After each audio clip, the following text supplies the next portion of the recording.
Well. Good evening, John. He's doing it. Good evening, Ben. He's doing it again. How are you, man? I'm all right. I'm all right, mate. I'm all right. So we are here. keeping them on their toes, aren't we? Well, yeah. I mean, today there were a couple of mitigating circumstances. Myself, I had a bit of a medical issue this morning. I don't really want to go much further into that than that. But it was your daughter's birthday as well, wasn't it, John? It was.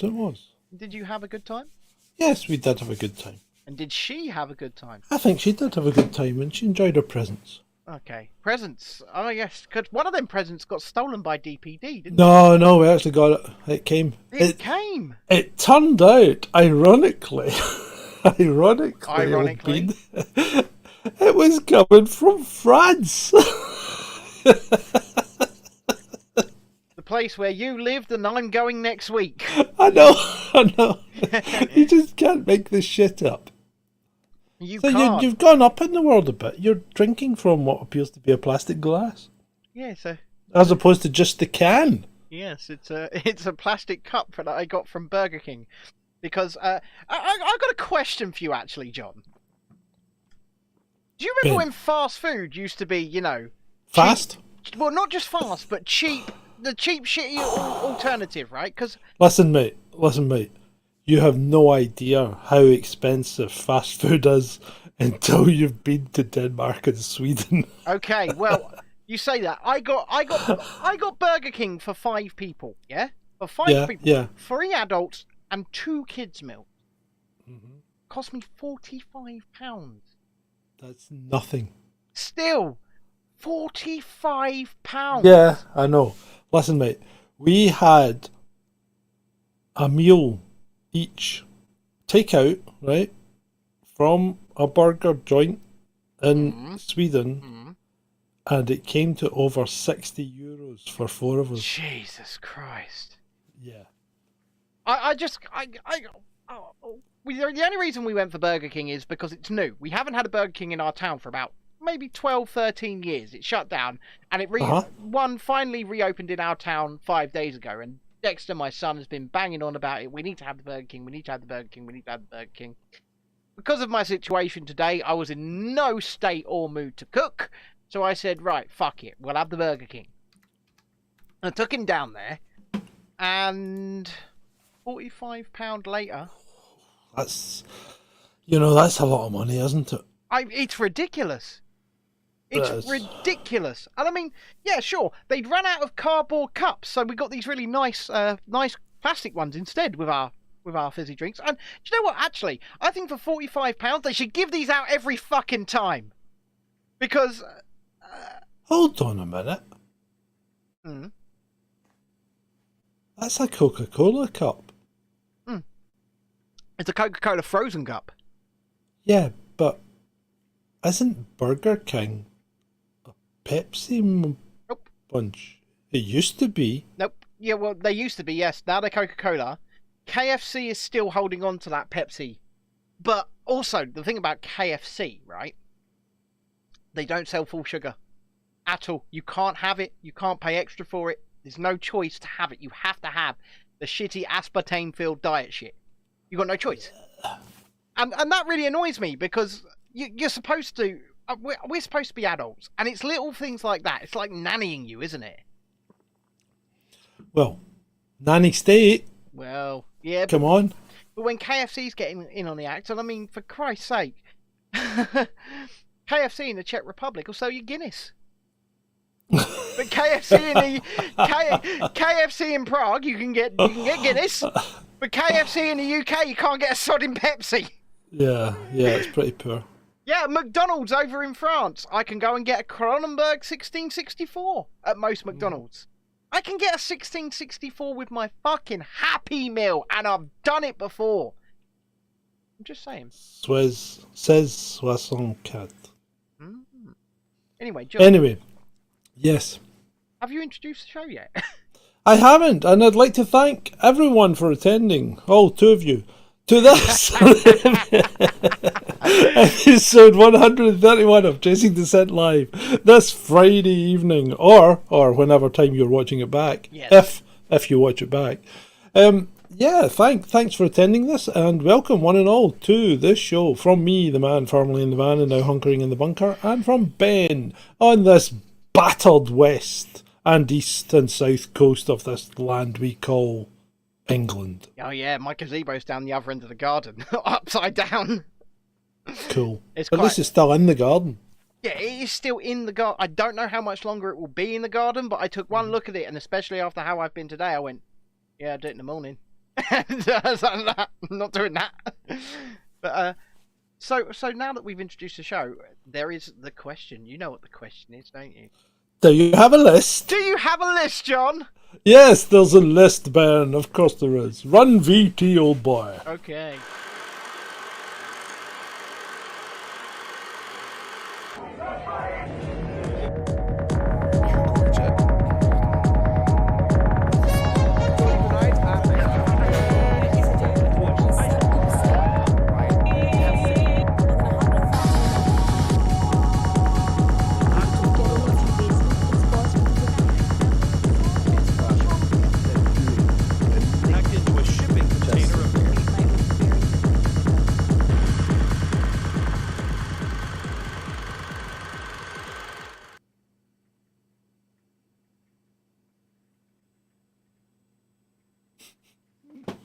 Now you're trying to do it, but you're failing. You're failing abysmally. Okay. Yes, John. Your hair was waggling. John, what can we take the piss out of in the world of news today? Let's start.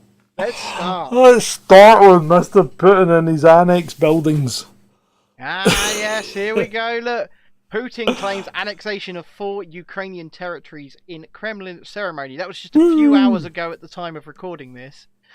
Did you see the ceremony, John? No, I didn't see the ceremony, but I saw your picture of the thumbnail, and everybody looked fairly happy. You know, they didn't look as if they were being coerced into it. So, up on the stage with Vladimir Putin were the 4 leaders of the regions within Ukraine that have voted, and I say that in inverted commas, to join Russia. And, well, they've probably voted as accurately and as well as the last presidential election. Yeah, perhaps, yeah. Well, they had a ceremony basically saying it's time, you are now part of Russia. The 4 leaders were there, and then they all joined hands together in some weird homoerotic ceremony and started bouncing their hands up and down, going, Russia, Russia, Russia!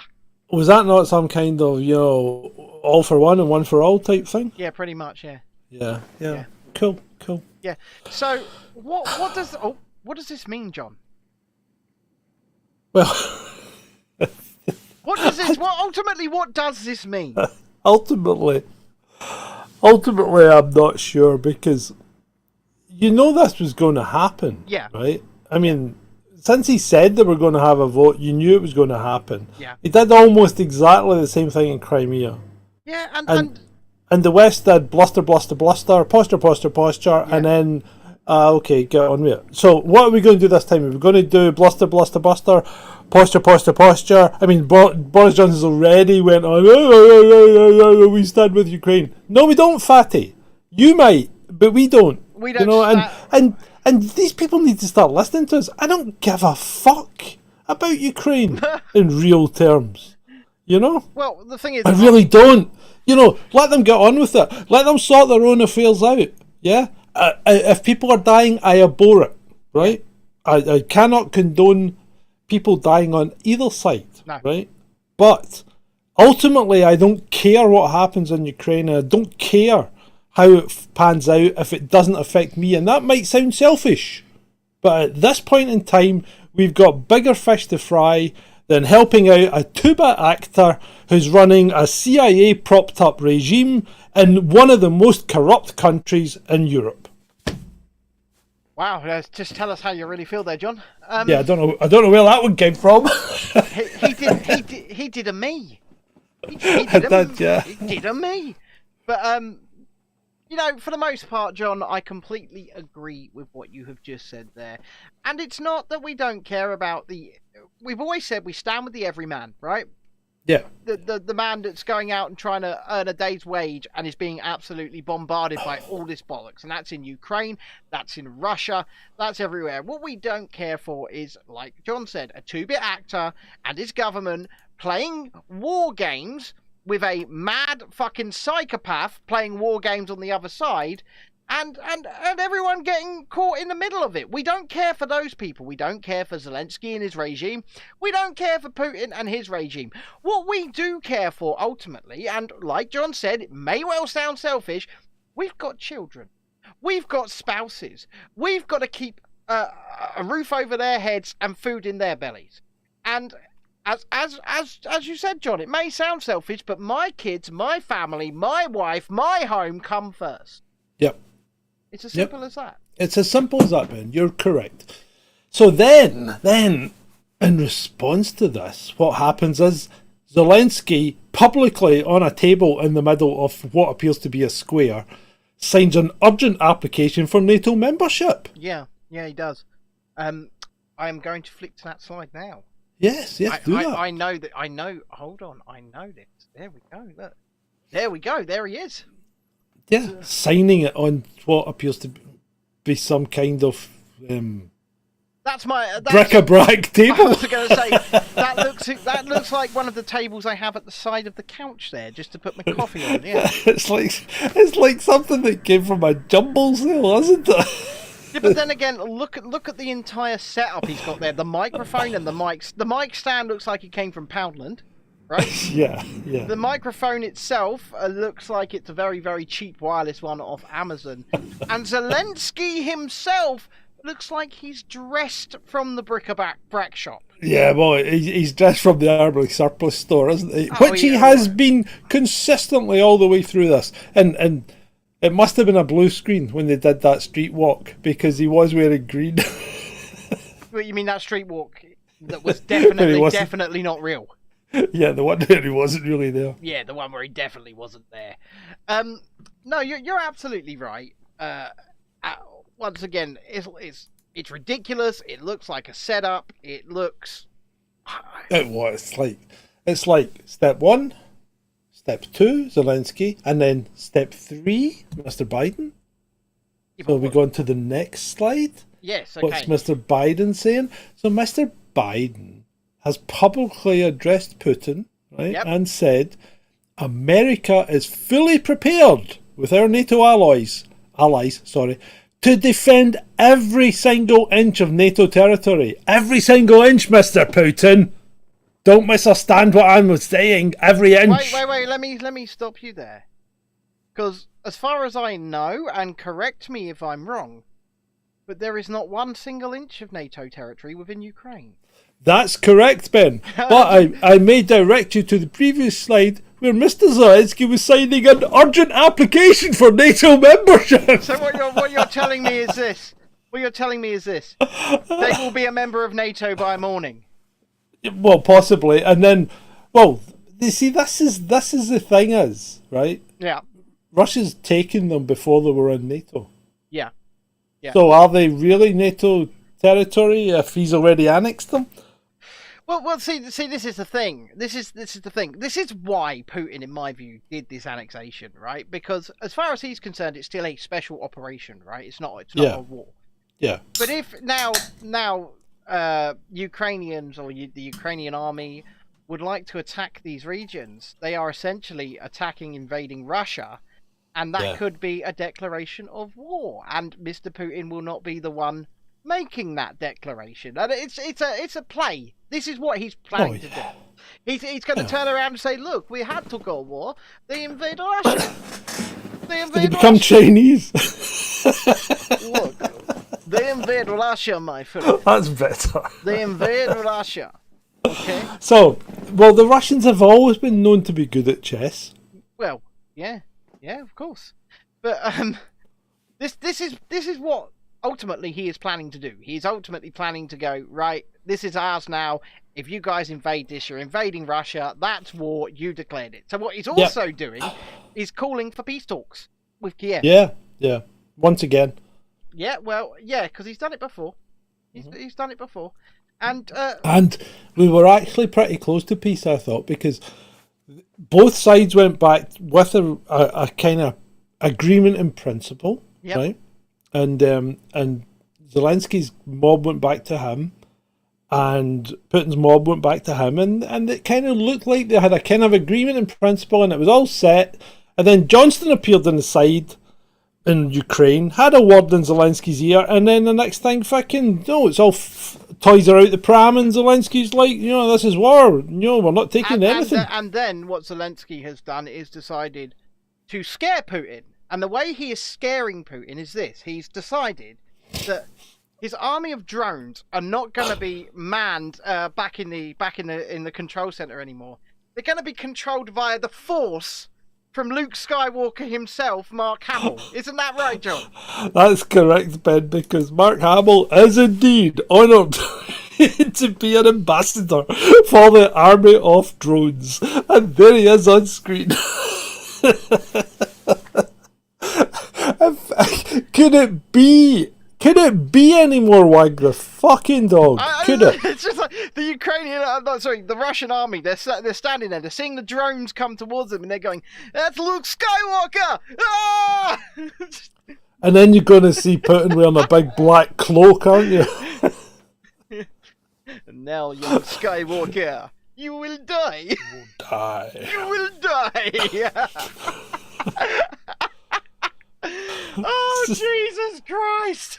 It's just ridiculous, isn't it? And whilst we're sticking with the theme of the United States and the United States, or should we call them the disunited states? Because the vice president seems to be going off on a different fucking track altogether, doesn't she? Oh, I mean, look, here she is. She's standing. She's singing the praises of their new ally. North the Korea. Republic of North Korea. When did that happen?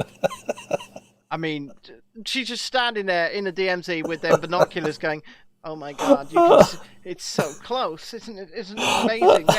It's right there. It's North Korea." And it's basically where one bit of land becomes somebody else's territory.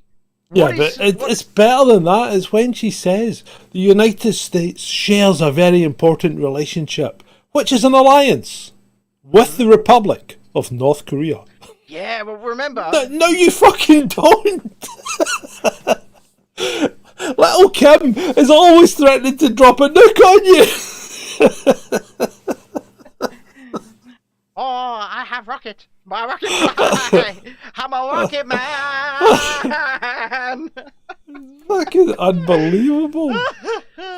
And meanwhile, staying with the Disunited States of America, right? Yep. Sleepy Joe goes off script again, doesn't he? So what's he done this time, John? Oh, well, he was having some kind of address at some kind of office thing, and then he just turned around and walked off into the office and started randomly shaking hands with people. He looked like he'd completely lost the plot, and of course the people standing at the podium are like, "Where the fuck is he going?" Yeah, look, check it out. He just, there he goes. What? Look at these guys to his left. Look at them. They go, "Where's he going? But come back!"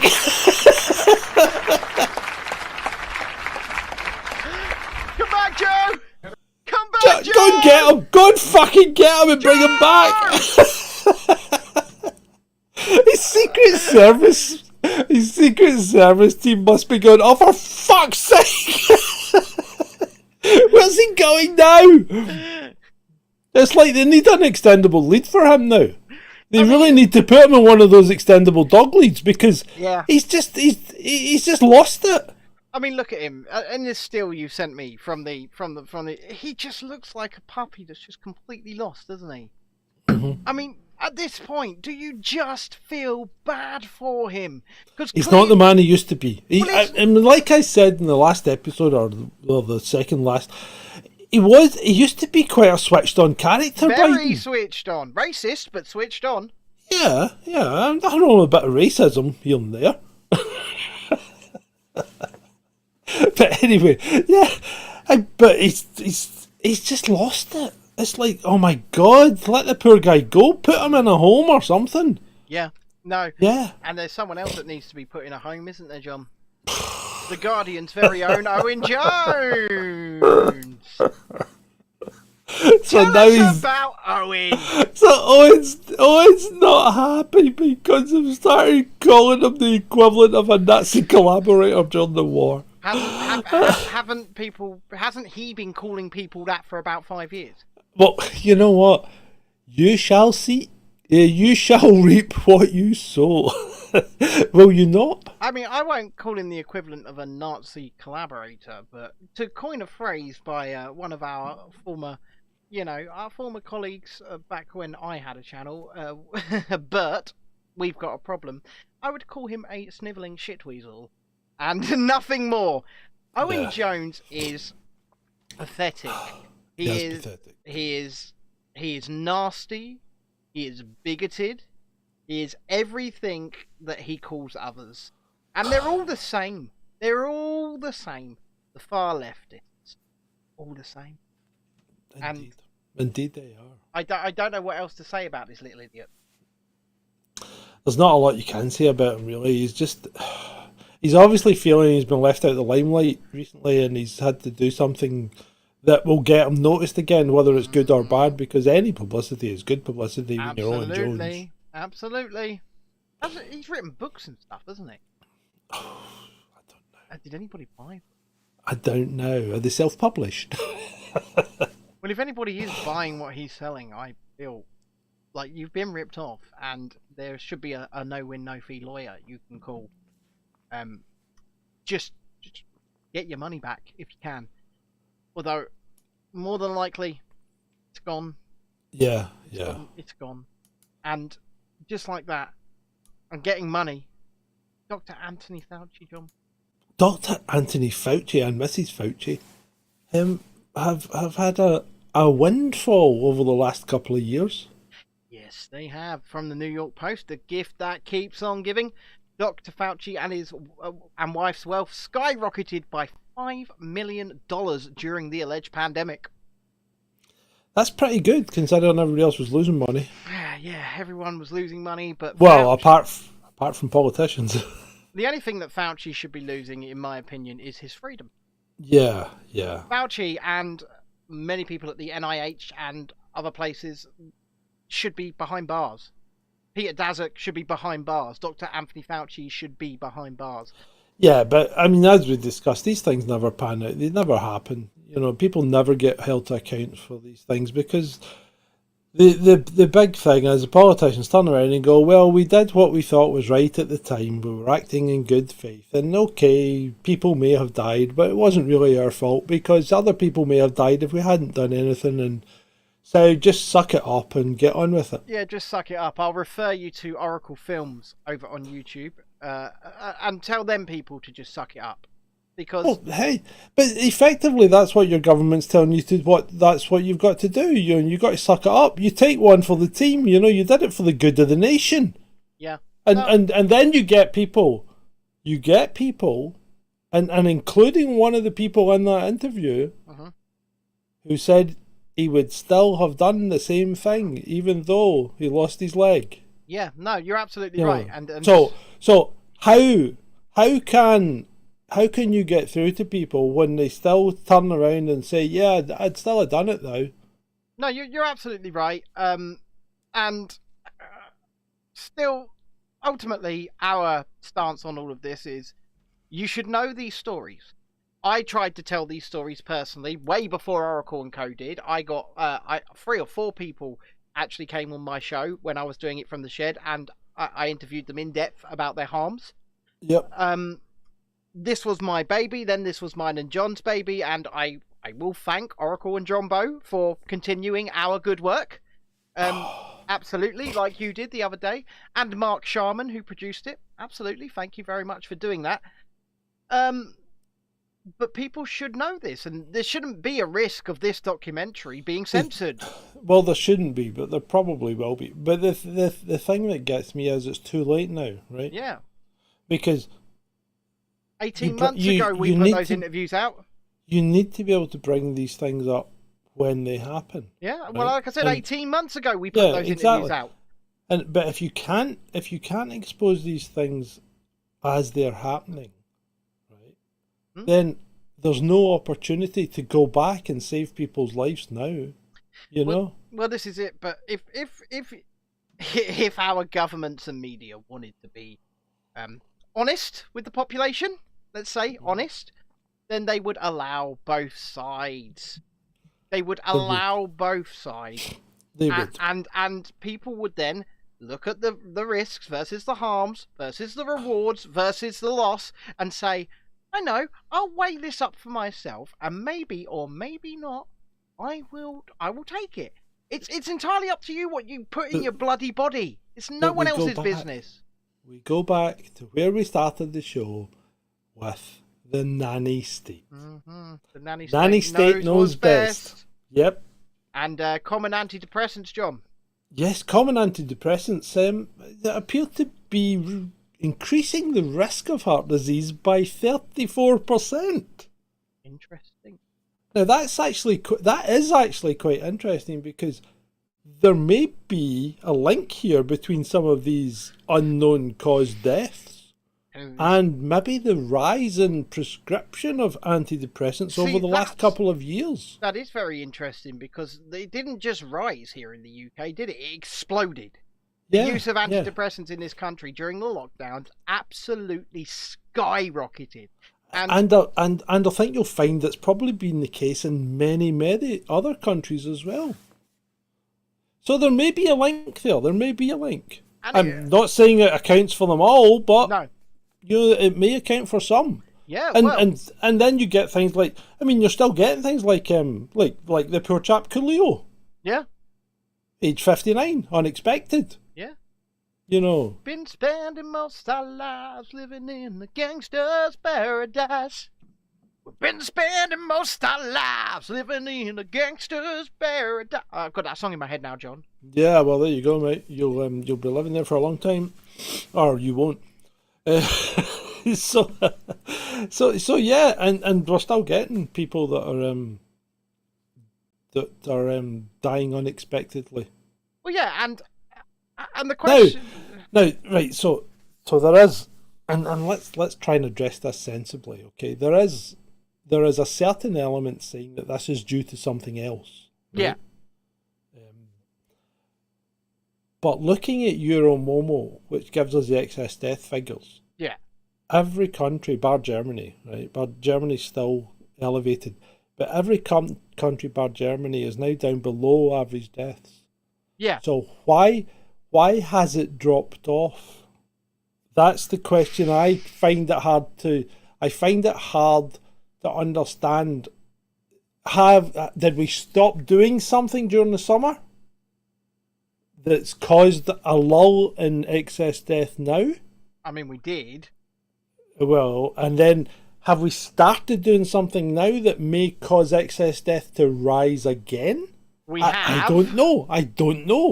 I think it's something to keep an eye on. I wholeheartedly agree with you, and I know what you're alluding to there, and it was very clever the way you...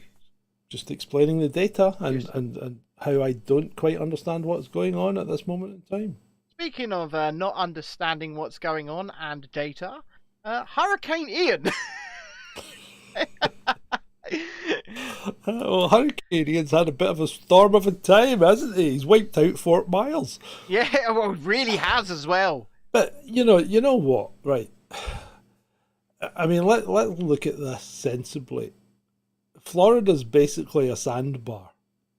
Yeah. Right. It doesn't have any great altitude. Well, let me give you an example of it, because the land's shite, like you say, right? Yeah. Sinkholes everywhere, and you know the Magic Kingdom Park at Disney World. It's a swamp. But it's not just that, because of how sandy and swampy it is.